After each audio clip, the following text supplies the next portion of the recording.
तृतीय श्रेणी कुनी कुनी पिलामाने आज आम ए भिडियो तुम 2025 रे हवाकू जाउथिबा वृत्ति परीक्षा पाई साहित्यर किछि पछा पछा प्रश्न आम ए भिडियो आलोचना करिबा जहाँ तुम वृत्ति परीक्षा पाई बहुत हेल्पफुल रहिबो। तो पिलामाने ता पूर्वरु तमाने जदि एही चैनल नुआ अछ ताहले जल्दी जल्दी चैनल टी को सब्सक्राइब कर दियो, ता सहित पाखरे थिबा बेल आइकन को दबाई दियो। तो पिलामाने जहाँ फल जेतेबेले भी मु एही भली वीडियो अपलोड करिबी संगे संगे तमानक पाखकू नोटिफिकेशन चलजिबो आ तमाने घरे बसी एही भली वीडियो पाई परिबो। तो पिलामाने आमे आ समय नष्ट न करी देखिबा एबे साहित्यर प्रथम प्रश्न कोन अछि। पिलामाने प्रथम प्रश्न अछि मांकड़ माने धराधरी होई लटकिला बेले कोन हैला। तो पिलामाने मांकड़ माने जेतेबेले हाथ धराधरी होई लटकुथिले सेतेबेले कोन होइथिला। ऑप्शन अछि गछर डाळटी भांगी गला, ना गछर डाळटी झुली गला, ना मांकड़ माने दोली खेलिले, ना गोटिए मांकड़ पड़ीगला। ताहले सठिक उत्तर पिलामाने हबो कोन ना गछर डाळटी मड करी भांगी जाइथिला ना ऑप्शन ए हेइजिबो सठिक उत्तर। ताहले 2 नंबर प्रश्न देखिबा अक्टोबर 2 तारिख रे कोन पालन करा जाय। तो पिलामाने बहुत सहजिया प्रश्नटी अछि अक्टोबर 2 तारिख रे कोन पालन करा जाय तो माने सहजरे कहि परिबो। ऑप्शन अछि गांधीजीଙ୍କ मृत्यु दिन, ना गांधीजीଙ୍କ जन्मदिन, ना स्वाधीनता दिवस, ना जनराज्य दिवस। ताहले सठिक उत्तर हेइजिबो पिलामाने कोन ऑप्शन बी हेइजिबो सठिक उत्तर गांधीजीଙ୍କ जन्मदिन पालन करा जाय। तो पिलामाने अक्टोबर 2 रे गांधीजीଙ୍କ जन्मदिन पालन करा जाय मने रखिबो। 3 नंबर प्रश्न सानुर विद्यालय रे अक्टोबर 2 तारिख गुरुजी गांधीजीଙ୍କର केउ समयर कथा आलोचना करुथिले। तो पिलामाने सानुर विद्यालय रे अक्टोबर 2 तारिख गुरुजी गांधीजीଙ୍କର केउ समयर कथा आलोचना करुथिले। ऑप्शन अछि असहयोग आंदोलन समयर, ना गांधीजी जेल रे थिबा समयर, ना गांधीजी साबरमती आश्रम रे थिबा समयर, ना गांधीजीଙ୍କ पिला दिनर। ताहले ऑप्शन डी हेइजिबो सठिक उत्तर गांधीजीଙ୍କ पिला दिनर कथा आलोचना करुथिले ହେଲା। परवर्ती प्रश्न देखिबा परवर्ती प्रश्न अछि सोमा और हासिना मुहरे हस फुटिला यार कारण कोन। ऑप्शन अछि हासिना सोमा को बंचाई पारिला, ना कृपा सिंधु हासिनार मुंड आउंसी देला, ना गुरुजी हासिना को प्रशंसा करिबार, ना दुई परिवार मिसी जिबार। तो पिला माने ऑप्शन डी हेइजिबो सठिक उत्तर जेहेतु से माने दुई जण परिवार मध्यरे कथाबार्ता हो नथिले हैला। सोमा हासिना सांग हो नथिले जेहेतु से माने दुई परिवार मिसी गले सेथिपाई सोमा हासिना मुहरे पूर्व बड़ी पुणी हस फुटी उठिला हैला। ऑप्शन डी हेइजिबो सठिक उत्तर दुई परिवार मिसी जिबारु हैला। दुई परिवार मिसी जिबारु सोमा हासिना मुहरे हस फुटी उठिला। परवर्ती प्रश्न देखिबा पठाणी सामंत केते वर्ष बयस रे ज्योतिष विद्या शिक्षा करिथिले। तो पिला माने आमाने पढिथिले पठाणी सामंत केते वर्ष बयस रे ज्योतिष विद्या शिक्षा करिथिले मने पकाओ भल भाबरे। ऑप्शन अछि तमनक पई 15 वर्ष, 10 वर्ष, 12 वर्ष, 14 वर्ष। तो सठिक उत्तर हेइजिबो पिला माने 10 वर्ष हैला। मने रखिबो पठाणी सामंत 10 वर्ष बयस रे ज्योतिष विद्या शिक्षा करिथिले। परवर्ती प्रश्न पठाणी सामंत गछर उच्चता काहार साहाय्य रे कहि पारुथिले। तो पिला माने एटा आमे पढिथिले मने पकाओ भल भाबरे। ऑप्शन कोन देछि देखिबा ऑप्शन पिला माने गोटिए काच द्वारा, ना खंडे काठी द्वारा, ना खंडे बाढ़ी द्वारा, ना खंडे पत्थर द्वारा। तो पिला माने आमे पढिथिले जे पठाणी सामंत गछर उच्चता खंडे बाढ़ी साहाय्य रे कहि पारुथिले हैला। बा बाढ़ी कोन पिला माने खंडे काठी बाढ़ी न पिला माने सॉरी पिला माने एठी बाढ़ी अछि खंडे काठी द्वारा से कहि पारुथिले हैला। ऑप्शन बी हेजिबो सठिक उत्तर मने रखिबो पठाणी सामंत गछर उच्चता खंडे काठी साहाय्य रे मध्य कहि पारुथिले। परवर्ती प्रश्न देखिबा पिला माने रविंद्र बाबूको नाती नातुणी मानक मध्यरु किए सप्तम श्रेणी रे पढ़े। तो पिला माने रविंद्र बाबूको नाती नातुणी मध्यरु किए सप्तम श्रेणी रे पढ़े। ऑप्शन अछि मिता, बिट्टू, माधवी एमानक मध्यरु केही नहंती। ताले सठिक उत्तर हेजिबो पिला माने माधवी। मन रखिबो माधवी हैला। माधवी केउ श्रेणी रे पढ़े ना सप्तम श्रेणी रे पढ़े। परवर्ती प्रश्न देखिबा 4 पैसा को केते अणा। ताहले पिला माने 4 पैसा को केते अणा। ऑप्शन अछि 2 अणा, 1 अणा, 4 अणा, 8 अणा। ताहले सठिक उत्तर हेजिबो 4 पैसा को 1 अणा। परवर्ती प्रश्न बाळकटी टंकाटीए पाई खुशी होइगला काहेकि। ऑप्शन अछि जीवन रे से केबे टंकाटीए देखि नथिला, ना टंकाटीरे से बहु जिनिस किनि पारिबो, ना ताकू आउ किछि दिन भिक मागिबाकू पड़िबो नाही, ना पिलाटी सेथिरु किछि संचय करि पारिबो। ताहले सठिक उत्तर हेजिबो जे जीवन रे से केबे टंकाटीए देखि नथिला सेथिपाई से टंकाटीए पाइबा परे बहुत खुशी होई जाइथिला। ताहले ऑप्शन ए हेजिबो सठिक उत्तर।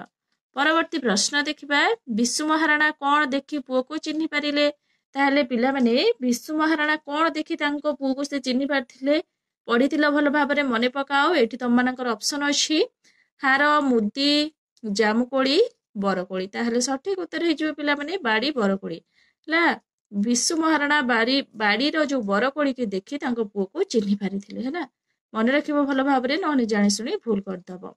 ऑप्शन डी हेजिबो सठिक उत्तर। परवर्ती प्रश्न मुंडी मारिबा पई राजा बढ़ई को केते दिन समय देले तो पिले माने मुंडी मारिबा पई हला कहार मुंडी ना सूर्य मंदिर हला सूर्य मंदिर रो मुंडी मारिबा पई राजा बढ़ई मानकू केते दिन समय देइथिले ऑप्शन अछि 1 दिन 1 सप्ताह 1 मास 1 वर्ष ताले सठिक उत्तर हेजिबो 1 सप्ताह हला मुंडी मारिबा पई राजा 1 सप्ताह देइथिले। परवर्ती प्रश्न देखिबा कम वर्षा जोगु गहम व्यतीत आउ केउ फसल करिहेबो कम वर्षा जोगु तो पिला माने गहम व्यतीत आउ कोन करिहेबो धान तो कदाबी करिहेबोनी काहे कि ना पानी नहले धान चाष केबे भी हेइ परिबोनी मुग तो पिला माने हेइ परिबोनी सोरिष भी नुहे ताहले बाजरा हेजिबो सठिक उत्तर हला। परवर्ती प्रश्न आसाम रो लोक माने केउ भाषा रे कथाबार्ता करंती तो पिला माने आसाम रो लोक माने ऑप्शन अछि बंगाला तो कदाबी नुहे आसामिया अछि ताहले आसाम रो लोक आसामिया भाषा रे कथाबार्ता करंती पंजाबी तो केबे भी नुहे मराठी भी केबे भी नुहे ताहले मन रखिबो आसाम रो लोक माने आसामिया भाषा रे कथाबार्ता करंती।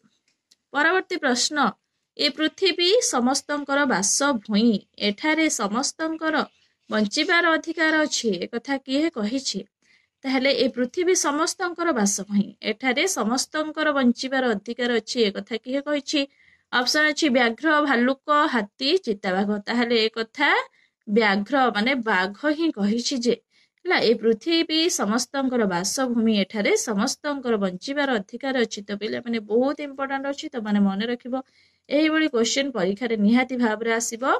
परवर्ती प्रश्न देखिबा परवर्ती प्रश्न पिला माने निम्नलिखित केउ अंचल को छाड़ी इंग्रेज माने ओडिसा रो सब स्थान दखल करिथिले तो पिला माने केउ अंचल को छाड़ी इंग्रेज माने ओडिसा रो सब स्थान दखल करिथिले ऑप्शन अछि कटक संबलपुर खोर्धा केउझर ताहले सठिक उत्तर हेजिबो पिला माने मन रखिबो खोर्धा हला खोर्धा अंचल को छाड़ी इंग्रेज माने ओडिसा रो सब स्थान को दखल करिथिले तो पिला माने निहाती भाव रे मन रखिबो बहुत इंपोर्टेंट क्वेश्चन एटा। परवर्ती प्रश्न देखिबा गोटी की गोटी कुसुम फुटे एठारे कुसुम रो अर्थ निम्नोक्त मध्यरु केउठी ऑप्शन अछि सागुआ फूल गहलिया तारा तो पिला माने कुसुम रो विपरीत शब्द आम माने जानिचंती निहाती भाव रे फूल कुसुम माने होची फूल आमे जानिचंती हला गोटी की गोटी कुसुम फुटी एठारे कुसुम रो अर्थ फूल को ही बुझाउची ताहले ऑप्शन बी हेजिबो सठिक उत्तर। परवर्ती प्रश्न देखिबा मधुर गाने एही कवितांशटी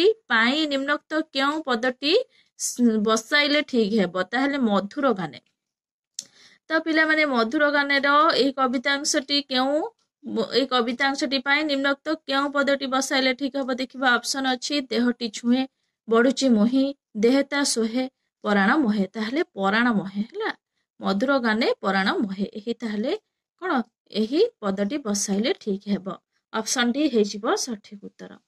परवर्ती प्रश्न देखिबा जाईची सेखाळ आसीची रे एबे नुआ बेला एठारे नुआ बेला कोन बुझाउची तो पिला माने जाईची जे कोन जाईची से काळ आसीची रे एबे नुआ बेला एठारे नुआ बेला कोन बुझाउची ऑप्शन अछि यंत्र चालित जहाज तयारी हेबा ना पारादीप रे असंख्य जहाज आसी लागिबा ना साधव माने बोइतरे व्यापार वाणिज्य करिबा ना पारादीप रे नुआ बंदर गढाइबा ताहले सठिक उत्तर हेजिबो कोन पिला माने कहिलो कोन हेजिबो कहिलो ना पारादीप रे नुआ बंदर गढाइबा ना जाउची सेखाळ आसीची रे एबे नुआ बेला ताहले पारादीप रे नुआ बंदर गढा हेबा हला ऑप्शन डी हेजिबो सठिक उत्तर। परवर्ती प्रश्न देखिबा नुआ जीवनर आलोक एक कथाटी कवितार केउ कथा को लक्ष्य करी कुहा जायछि नुआ जीवनर आलोक एक कथाटी कवितार केउ कथा को लक्ष्य करी कुहा जायछि ऑप्शन अछि गाँर रास्ता तैयारी करिबा ना ओडिया मानकर स्वाधीनता ना पाठ पढ़ी भल मनीष हेबा ना लोक मानक उपकार पाई काम करिबा ताहले सठिक उत्तर हेजिबो ओडिया मानकर स्वाधीनता हला नुआ जीवनर आलोक माने ओडिया मानकर स्वाधीनता हला এই କଥାକୁ ଲକ୍ଷ୍ୟ କରି କୁହାଯାଇଛି। ତାହେଲେ ଅପସନ୍ ବି ହେଇଯିବ ସଠିକ ଉତ୍ତର। ପରବର୍ତ୍ତୀ ପ୍ରଶ୍ନ, ମଧୁବାବୁଙ୍କୁ କେଉଁ ଉପାଧି ମିଳିଥିଲା? ତ ପିଲାମାନେ ମଧୁବାବୁଙ୍କୁ କେଉଁ ଉପାଧି ମିଳିଥିଲା? ଅପସନ୍ ଅଛି ଉତ୍କଳ ଗୌରବ, ଉତ୍କଳ ରତ୍ନ, ଉତ୍କଳ ବୀର, ଉତ୍କଳ କେଶରୀ। ତ ଉତ୍କଳ ରତ୍ନ କେବେ ବି ନୁହେଁ, ଉତ୍କଳ ବୀର ବି କେବେ ବି ନୁହେଁ, ଉତ୍କଳ କେଶରୀ ବି କେବେ ବି ନୁହେଁ। ତାହେଲେ ସଠିକ ଉତ୍ତର ହେଇଯିବ ଉତ୍କଳ ଗୌରବ। ମଧୁବାବୁଙ୍କୁ ଉତ୍କଳ ଗୌରବ ଉପାଧି ମିଳିଥିଲା। ତ ମନେ ରଖିବ ପିଲାମାନେ, ଅପସନ୍ ଏ ହେଇଯିବ ସଠିକ ଉତ୍ତର। ପରବର୍ତ୍ତୀ ପ୍ରଶ୍ନ, ଯେଉଁ ବାସଟିକ ମାଖି ଦେଇଅଛି, ଏଠାରେ ମାଖିର ଅର୍ଥ ହେଉଛି କଣ ପିଲାମାନେ? ଅପସନ୍ ଅଛି ସଜାଇବା, ରଖିବା, ବୋଳି ହେବା, ବୋଳି ଦେବା, ସାଇତିବା। ତ ପିଲାମାନେ ମାଖି ଦେବା ମାନେ, ତ ପିଲାମାନେ ଏମିତି ବି ଗାଁରେ କୁହନ୍ତି ଯେ ପାଉଡର ଲଗାଇଲେ କଣ କଣ ବୋଳି ଦେଇଛୁ ବା ମାଖି ଦେଇଛୁ, ହେଲା ଏମିତି କୁହନ୍ତି ନା ନାଇଁ? ତାହେଲେ ମାଖି ଦେବା ଅର୍ଥ ହେଉଛି ବୋଳି ଦେବା। ଅପସନ୍ ସି ହେଇଯିବ ସଠିକ ଉତ୍ତର। ପରବର୍ତ୍ତୀ ପ୍ରଶ୍ନ, ଟିକି ଫୁଲଟି ପରମେଶ୍ୱର ପ୍ରଭୁଙ୍କୁ କଣ ପାଇଁ ଡାକେ? ତ ପିଲାମାନେ ଯୋଉ ଟିକି ଫୁଲଟି ପରମେଶ୍ୱରଙ୍କୁ ପ୍ରଭୁଙ୍କୁ କଣ ପାଇଁ ସେ ଡାକେ? ଅପସନ୍ ଅଛି ତାକୁ ରକ୍ଷା କରିବା ପାଇଁ, ନା ତାର ବାସନାକୁ ବିତରଣ କରିବାକୁ ଶକ୍ତି ଦେବା ପାଇଁ, ନା ତାକୁ ସାନରୁ ବଡ କରିବା ପାଇଁ, ନା ପ୍ରଭୁଙ୍କର ସେବା କରିବା ପାଇଁ। ତ ପିଲାମାନେ ସେ ତାର ଯୋଉ ବାସ ବା ବାସ୍ନାକୁ ସେ ସମସ୍ତଙ୍କୁ କିପରି ଭାବରେ ଦେବ ବା ବିତରଣ କରିବ, ସେଥିପାଇଁ ସେ ଭଗବାନଙ୍କୁ ଶକ୍ତି ଦେବା ପାଇଁ ସେ କହିଛି, ହେଲା। ତାହେଲେ ଅପସନ୍ ବି ହେଇଯିବ ସଠିକ ଉତ୍ତର। ପରବର୍ତ୍ତୀ ପ୍ରଶ୍ନ, ବୀରକିଶୋର କେଉଁମାନଙ୍କ ଉପରେ ଚିଡ଼ି ଯାଇ କବିତା ଲେଖିଲେ? ତାହେଲେ ପିଲାମାନେ ବୀରକିଶୋର ଯିଏ ଥିଲେ ସେ କେଉଁମାନଙ୍କ ଉପରେ ଚିଡ଼ି ଯାଇଥିଲେ ବା ରାଗି ଯାଇକି କବିତାଟିଏ ଲେଖିଥିଲେ? ଅପସନ୍ ଅଛି ବାନର ସେନା, ଗୋରା ବେପାରୀ, ସ୍ୱାଧୀନତା ସେନାନୀ, ଆମ ଦେଶର ଲୋକ। ତ ପିଲାମାନେ ଆମ ଦେଶର ଲୋକ କେବେ ବି ହବନି, ସ୍ୱାଧୀନତା ସେନାନୀ ବି କେବେ ହବନି, ବାନର ସେନା ବି କେବେ ହବନି। ତାହେଲେ ଗୋରା ବେପାରୀ, ହେଲା। ଗୋରା ବେପାରୀ ଉପରେ ରାଗି ଯାଇକି ବୀରକିଶୋର କଣ କରିଥିଲେ ନା ଗୋଟିଏ କବିତାଟିଏ ଲେଖିଥିଲେ, ଯାହା ଫଳରେ ସମସ୍ତଙ୍କ ହୃଦୟକୁ ସେ କବିତାଟି ବହୁତ ଭଲ ଭାବରେ ସ୍ପର୍ଶ କରିଥିଲା। ପରବର୍ତ୍ତୀ ପ୍ରଶ୍ନ ଦେଖିବା, ବିଦେଶୀ ମାନେ ଆମ ଦେଶକୁ କାହିଁକି ଆସିଥିଲେ? ଅପସନ୍ ଅଛି ବିଦେଶୀ ମାନେ ଆମ ଦେଶରେ ରହିବାକୁ ଆସିଥିଲେ, ନା ଆମ ଦେଶର ଧନ ସମ୍ପତ୍ତିକୁ ତାଙ୍କର ଲୋଭ ହେଲା, ନା ସେମାନେ ବୁଲିବା ପାଇଁ ଆସିଥିଲେ, ନା ସେମାନେ କୌଣସି ଉଦ୍ଦେଶ୍ୟ ନେଇ ଆସିନଥିଲେ। ତ ପିଲାମାନେ ଆମ ଦେଶର ଧନ ସମ୍ପତ୍ତିକୁ ଦେଖି ତାଙ୍କର ବହୁତ ଲୋଭ ହୋଇଥିଲା, ସେଥିପାଇଁ ସେ ଆମ ଦେଶକୁ ଆମକୁ ଶାସନ କରିବା ପାଇଁ ଆସିଥିଲେ, ଯାହା ଫଳରେ ସେମାନେ ଆମ ଧନ ସମ୍ପତ୍ତିକୁ ସବୁ ଲୁଟି ନେଇଥାନ୍ତେ। ତ ଆମ ଦେଶର ଧନ ସମ୍ପତ୍ତିକୁ ତାଙ୍କର ଲୋଭ ହେଲା, ସେଥିପାଇଁ ସେ ଆସିଥିଲେ। ଅପସନ୍ ବି ହେଇଯିବ ସଠିକ ଉତ୍ତର। ପରବର୍ତ୍ତୀ ପ୍ରଶ୍ନ, କୁନାବଣୀକୁ କଣ ଦେବ ବୋଲି କହିଲା? ଅପସନ୍ ଅଛି ଆମ୍ବ, ଡିମିରି, ପିଜୁଳି, ଜାମୁ। ତାହେଲେ ପିଲାମାନେ କୁନାବଣୀକୁ କଣ ଦେବ ବୋଲି କହିଥିଲା? ପିଜୁଳି ଦେବା ପାଇଁ କହିଥିଲା, ହେଲା। ଅପସନ୍ ସି ହେଇଯିବ ସଠିକ ଉତ୍ତର। ଆମ୍ବ ତ କଦାପି ନୁହେଁ, ଡିମିରି ବି ତ କେବେ ବି ନୁହେଁ, ଜାମୁ ବି କେବେ ବି ନୁହେଁ। ତାହେଲେ ପିଜୁଳି ହେଇଯିବ ସଠିକ ଉତ୍ତର। ତ ପିଲାମାନେ ମନେ ରଖିବ। ତ ପିଲାମାନେ ସାହିତ୍ୟର ଆମେ 25ଟି ପ୍ରଶ୍ନ ଆଲୋଚନା କରିସାରିଛନ୍ତି। ପରବର୍ତ୍ତୀ କ୍ଲାସରେ ଆମେ ଗଣିତର କିଛି ପ୍ରଶ୍ନ ଆମେ ଆଲୋଚନା କରିବା। ତ ପିଲାମାନେ ମୁଁ ଆଶା କରୁଛି ନିହାତି ଭାବରେ ତମମାନଙ୍କୁ ଏହି ଭିଡିଓଟି ଭଲ ଲାଗିଥିବ। ଯଦି ତମମାନଙ୍କୁ ଏହି ଭିଡିଓଟି ଭଲ ଲାଗିଥିବ ନିହାତି ଭାବରେ ଲାଇକ୍ କରିବ, ସେୟାର କରିବ, ସବସ୍କ୍ରାଇବ କରିବାକୁ ଜମା ବି ଭୁଲିବନି। Thank you.